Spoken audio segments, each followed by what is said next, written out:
C'est grand, c'est glorieux de connaître Jésus comme notre sauveur personnel et de pouvoir chaque jour se confier en lui et le voir à l'œuvre dans nos vies. Amen. Dieu n'est pas loin, Dieu n'est pas un mythe, Dieu n'est pas une religion, mais Dieu est un sauveur tout près de tous ceux qui l'invoquent. Et nous pouvons cet après-midi expérimenter pour nos vies personnelles, dans les besoins qui sont les nôtres, dans les situations par lesquelles nous pouvons passer. Nous pouvons, en invitant Jésus dans nos vies, le voir véritablement changer, transformer nos vies, nous rendre heureux, nous donner plus qu'une espérance, nous donner une assurance. Amen. Mettre en nous des certitudes. Vraiment, et changer, transformer notre vie.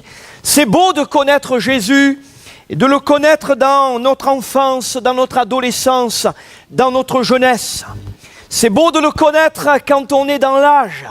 L'important, quel que soit notre âge cet après-midi, c'est vraiment que nous puissions connaître ce Sauveur merveilleux qui nous aime et qui veut pour nous ce qu'il y a de meilleur. Alléluia. J'aimerais avec vous lire un passage dans le Nouveau Testament, dans le livre des Actes des Apôtres au chapitre 8. Et nous commençons notre lecture au verset 5.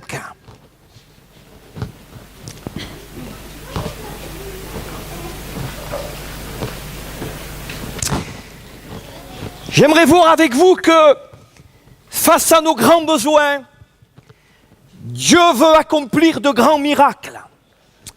Amen. À grands besoins, grands moyens. Les moyens de Dieu sont extraordinaires. Et face à nos besoins, aussi grands soient-ils, Dieu n'est pas dépourvu, Dieu n'est pas démuni, Dieu n'est pas dépassé, mais il est tout-puissant. Actes chapitre 8, verset 5. Philippe étant descendu dans la ville de Samarie, y prêcha le Christ, c'est-à-dire le Messie promis. Les foules tout entières étaient attentives à ce que disait Philippe. Lorsqu'elles apprirent et virent les miracles qu'il faisait. Car des esprits impurs sortirent de plusieurs démoniaques en poussant de grands cris. Et beaucoup de paralytiques et de boiteux furent guéris. Et il y eut une grande joie dans cette ville. Il y avait auparavant dans la ville un homme nommé Simon, qui se donnant pour un personnage important, exerçait la magie et provoquait l'étonnement du peuple de la Samarie.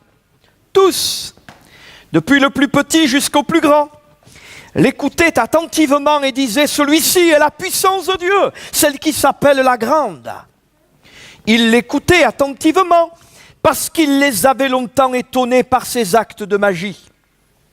Mais quand ils eurent cru à Philippe qui leur annonçait la bonne nouvelle du royaume de Dieu et du nom de Jésus-Christ, hommes et femmes se firent baptiser. Simon lui-même crut. Et après avoir été baptisé, il ne quittait plus Philippe et il voyait avec étonnement les miracles et les grands prodiges qui s'opéraient. Les apôtres qui étaient à Jérusalem, ayant appris que la Samarie avait reçu la parole de Dieu, y envoyèrent Pierre et Jean. Ceux-ci, arrivés chez les Samaritains, prièrent pour eux, afin qu'ils reçussent le Saint-Esprit, car il n'était encore descendu sur aucun d'eux. Ils avaient seulement été baptisés au nom du Seigneur Jésus. Alors Pierre et Jean leur imposèrent les mains et ils reçurent le Saint-Esprit. Amen.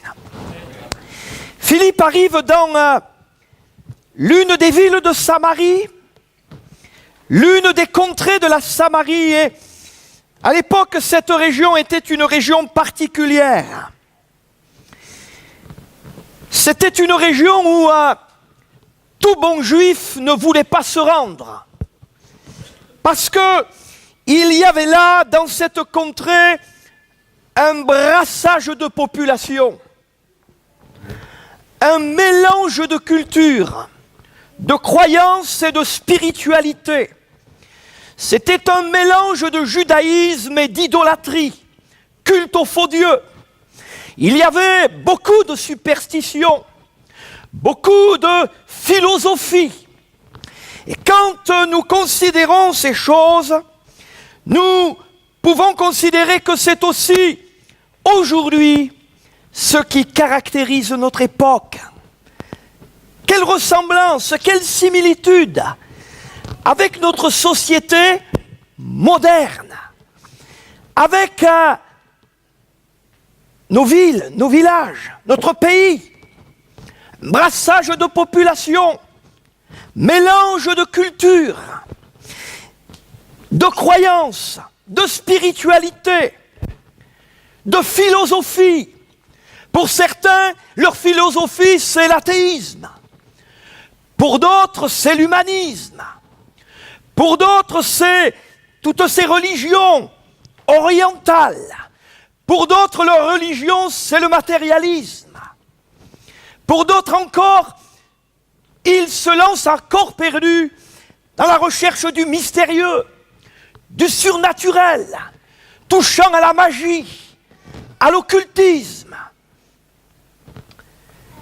Il y avait dans cette contrée une grande confusion,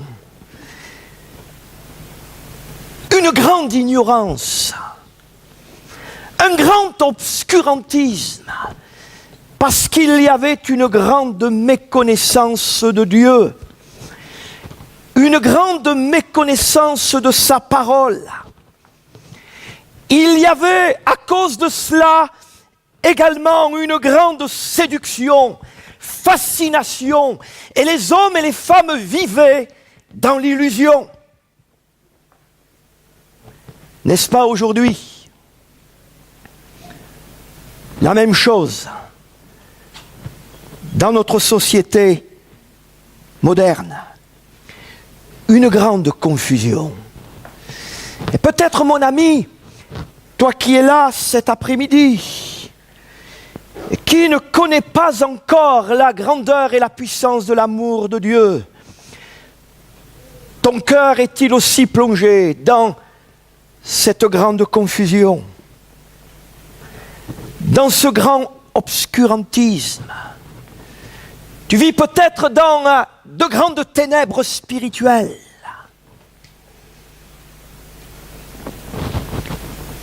S'il y avait cette grande confusion à Samarie, il y avait aussi de grands besoins. Et à cause de cela, une grande attente. Nous l'avons lu, c'était un grand marasme. Il y avait de grandes souffrances morales, physiques, spirituelles. Les gens vivaient dans une grande détresse. Il y avait, nous dit le texte, des esprits impurs qui tenaient prisonniers beaucoup. Il y avait des gens qui étaient liés par la puissance du diable. Il y avait des gens qui étaient liés par de mauvais esprits. Il y avait aussi beaucoup de paralytiques, nous dit le texte. Et il y a dans notre société moderne beaucoup aujourd'hui qui sont non seulement et qui peuvent être paralysés sur le plan physique, mais qui le sont dans leur âme, qui le sont dans leur vie quotidienne. Tant de choses qui nous bloquent, qui nous figent et qui nous empêchent de vivre libres. Il y avait beaucoup de boiteux et tant de vies aujourd'hui, tant de familles, tant de foyers qui sont bancales. On consulte toutes sortes de conseillers, de spécialistes. Notre monde est dans l'attente d'un sauveur, dans l'attente de quelqu'un qui se lève et qui apporte aux grands besoins des hommes la réponse, la solution à leurs problème.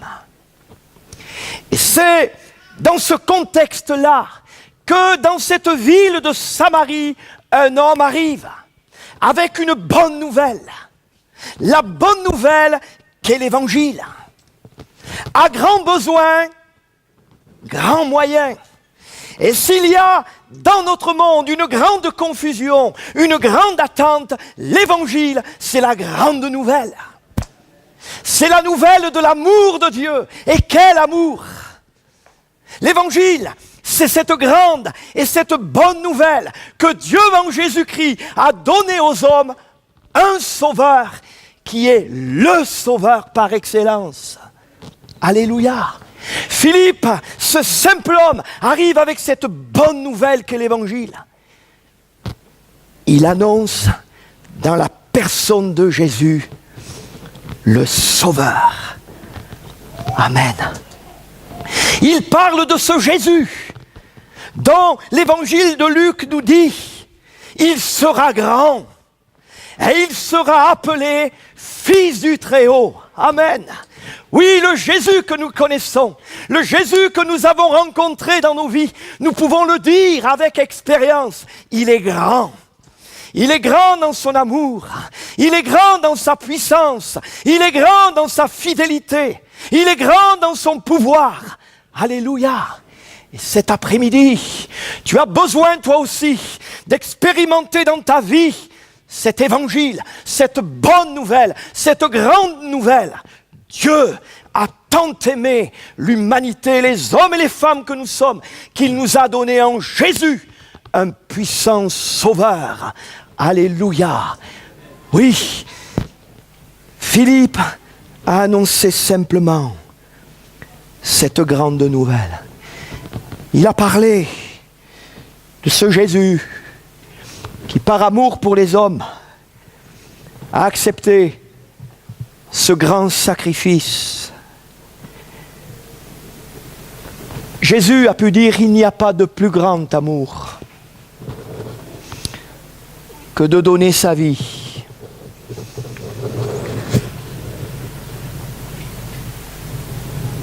Et ce grand amour de Dieu, il s'est manifesté lorsque Jésus a accepté de venir et d'aller pour nous jusqu'à la croix. On raconte cette histoire d'un homme. Ça se passe dans les années 30 aux États-Unis. Cet homme était employé des chemins de fer. Il se nommait John Griffin. Et son rôle, c'était de s'occuper du fonctionnement d'un pont basculant sur le Mississippi. Et voilà qu'un jour, il arrive à son travail accompagné de son jeune fils. Et après avoir relevé le pont du chemin de fer sur le Mississippi, il était tranquillement en train de déjeuner lorsqu'il a entendu au loin le sifflet du Memphis Express.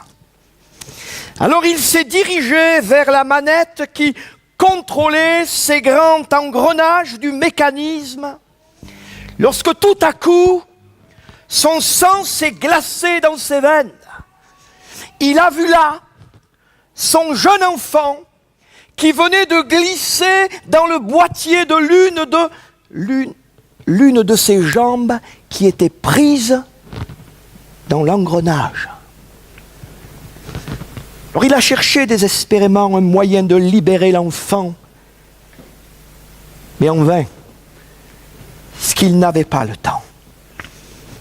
Son fils était là prisonnier de la machine et le train arrivait avec à son bord 400 passagers. Alors Griffin savait ce qu'il devait faire. Il a enclenché le mécanisme et le pont s'est abaissé et s'est juste mis en place pour l'arrivée du train. Et levant les yeux, ses yeux embués de larmes, En regardant passer le train, il a vu là des hommes d'affaires en train de lire leur journal, des dames en train de boire tranquillement leur tasse de café, des enfants en train de jouer. Personne n'a jeté un regard en sa direction. Personne n'a remarqué cette petite salle des contrôles des machines avec ses gigantesques engrenages. Et le cœur déchiré, cet homme n'a pu que s'écrier: pour votre sécurité, j'ai sacrifié mon propre fils. Cela ne compte-t-il pas pour vous? Mes amis, Dieu dans son amour, pour nous sauver, pour nous délivrer, pour nous arracher à une mort certaine, pour nous faire échapper à la condamnation éternelle, Dieu dans son amour, à la vue du marasme dans lequel l'humanité tout entière se trouve, et toi en particulier cet après-midi, toi et moi, Dieu dans son amour a donné son Fils unique. Il l'a envoyé sur la terre des hommes, afin que par sa mort, que par son sacrifice, nous puissions, toi et moi, être délivrés, réconciliés avec Dieu, pardonnés de nos fautes, et que nous puissions avoir, posséder la vie éternelle. La question que Dieu te lance cet après-midi, il te dit: que vas-tu faire? Que feras-tu de mon amour? Que fais-tu de mon amour pour toi? Que fais-tu du sacrifice de la croix? Que feras-tu de Jésus que j'ai donné pour toi? Notre message, ce simple message: Dieu a donné Jésus. Dieu a payé le prix. Et quel prix! Il a payé un grand prix dans son amour pour que nous soyons délivrés, pour que nous soyons libérés, pour que nous soyons sauvés, pour que nous connaissions une vie nouvelle, pour que nous ne continuions pas à vivre loin de Dieu, nous débattant sans force devant les événements de l'existence, mais que Dieu avec nous, Dieu en nous, nous possédions une joie indescriptible, nous possédions une assurance extraordinaire, nous vivions en nouveauté de vie. Une grande ignorance, une grande confusion, une grande attente, une grande et bonne nouvelle, celle d'un grand sauveur, celle d'un grand amour, celle d'un grand sacrifice, celle d'un grand prix que Dieu a payé pour nous. Jésus, c'est le remède de Dieu à tous nos maux. Alléluia, gloire à Dieu. Un grand évangile qui a de grands effets dans la vie de ceux et de celles qui le reçoivent simplement. Quel changement, quel bouleversement dans la vie de ces Samaritains qui ont entendu et qui ont cru à l'Évangile. Amen. C'est avec raison que cet homme de la Bible, Paul, peut affirmer: je n'ai point honte de l'Évangile. Une autre version dira: je suis fier de l'Évangile. Parce que c'est véritablement la puissance de Dieu en action dans la vie de ceux et de celles qui croient. Amen. Et quand nous recevons Jésus dans nos vies, alors ça ne peut que changer. Nous voyons le résultat. Des vies sauvées, des cœurs pardonnés, des malades guéris, des vies transformées et changées. Alléluia. L'Évangile nous parle de la grandeur de Dieu. L'Évangile nous parle d'un Dieu qui agit à la mesure de sa grandeur. Amen. Et là où le péché, là où la misère a fait son œuvre dans nos vies, la grâce de Dieu, elle vient et elle transforme notre existence. Il n'y a rien de plus grand et de plus merveilleux, rien de plus beau que l'Évangile. Amen. Nous ne verrons jamais rien de pareil, rien de comparable à l'Évangile de Jésus. Hommes et femmes qui ont expérimenté la puissance de l'amour de Dieu, mais ils n'ont qu'un désir, c'est de se tourner vers lui, de se tourner vers Dieu. Et ils s'engagent, ils se font baptiser. Une grande décision que le baptême, un grand engagement que le baptême, un grand et un nouveau départ. Alléluia. C'est le départ d'une grande et d'une belle course dans laquelle il nous faut persévérer. Amen. Gloire à Dieu. Oui, hommes et femmes ont fait un demi-tour. Alors qu'ils vivaient dans l'ignorance, alors qu'ils vivaient dans l'illusion, alors qu'ils étaient roulés dans la farine, par ce Simon le magicien, leurs yeux se sont ouverts et ils ont découvert l'existence d'un grand Dieu, d'un Dieu d'amour qui en Jésus-Christ s'est approché de nous. Alléluia. Le résultat, c'est qu'il y a eu une grande joie dans cette ville. Et avec vérité, et avec simplicité, nous voulons vous dire, Jésus nous rend vraiment heureux. Amen. Est-ce qu'il y en a qui sont d'accord avec moi ici dans ce lieu cet après-midi? Je vous invite à lever votre main. Voilà. Hein? Voilà, j'ai payé personne pour qu'il lève sa main. Hein? Voilà, mais c'est personnel. C'est personnel. Il n'y a pas de mimétisme dans l'Évangile. Ça se vit personnellement. Et nous pouvons dire, je peux vous dire, pour ma vie personnelle, Jésus me rend vraiment heureux. Recevoir Jésus, c'est recevoir la plénitude de la vie de Dieu en nous. Amen. Ils ont reçu le pardon, ils ont reçu la paix, ils ont reçu la joie, et ils ont reçu le Saint-Esprit. Amen. Le cadeau de Dieu. Le Saint-Esprit, c'est quoi? Mais c'est l'Esprit de Jésus. C'est la vie de Jésus en nous. C'est une vie de plénitude. Amen. Gloire à Dieu. Quand on reçoit Jésus, c'est... Je prends une image toute simple. C'est comme si j'ai là une éponge dans ma main et sur cette éponge, je verse un verre d'eau. Cette éponge, elle est imbibée d'eau.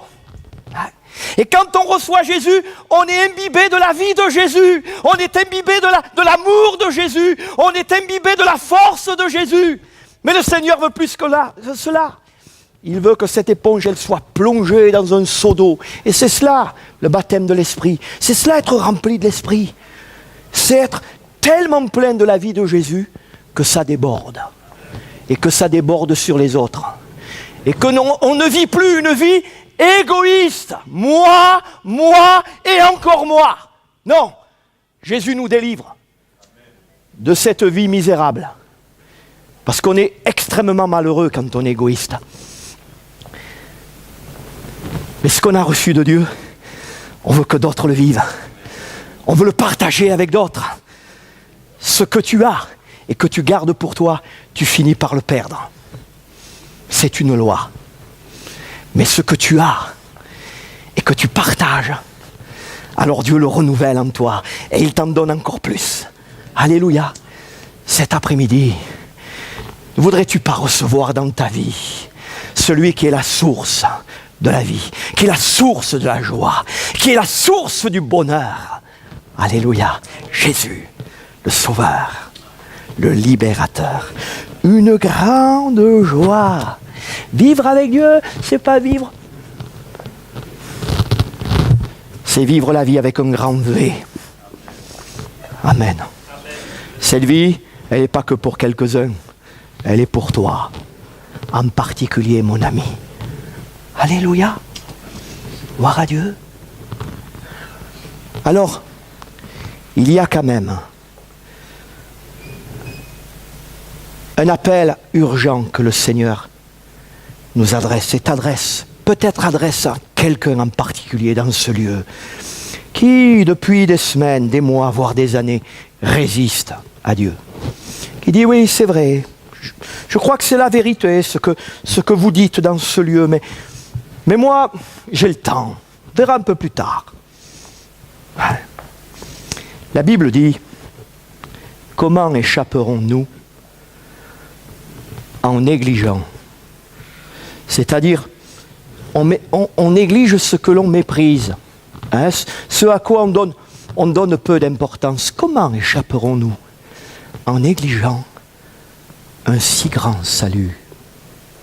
Mes amis, la Bible nous dit que bientôt vient ce que nous pourrons appeler le grand dénouement de l'histoire de l'humanité, la grande échéance, et que nous avons besoin de nous préparer, d'être prêts pour cette grande échéance. Être prêt pour ce qui va être le plus grand événement à venir de l'humanité. L'enlèvement de l'Église fidèle à Jésus et le retour de Jésus sur cette terre. Et pour cela, c'est de notre vivant que nous avons besoin de nous préparer. La Bible dit, il est réservé aux hommes de mourir une seule fois. Après quoi vient le jugement, c'est-à-dire ce moment où nous comparaîtrons devant Dieu et où nous aurons à répondre de tous nos faits, tous nos gestes, toutes nos paroles. La Bible dit c'est aujourd'hui le jour du salut. Cet après-midi, entends l'appel du Seigneur, de ce Dieu d'amour, de ce Dieu qui te connaît, de ce Dieu qui a pour toi le meilleur, de ce Dieu qui veut te rendre heureux, qui veut te donner de réussir une vie épanouie aujourd'hui et pour l'éternité. Entends son appel qui te dit « Reçois-moi dans ton cœur, reçois-moi comme ton sauveur. » Alléluia. Afin que ta vie soit changée, transformée. On va se recueillir pendant quelques instants.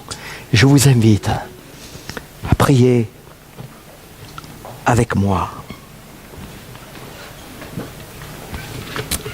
Simplement.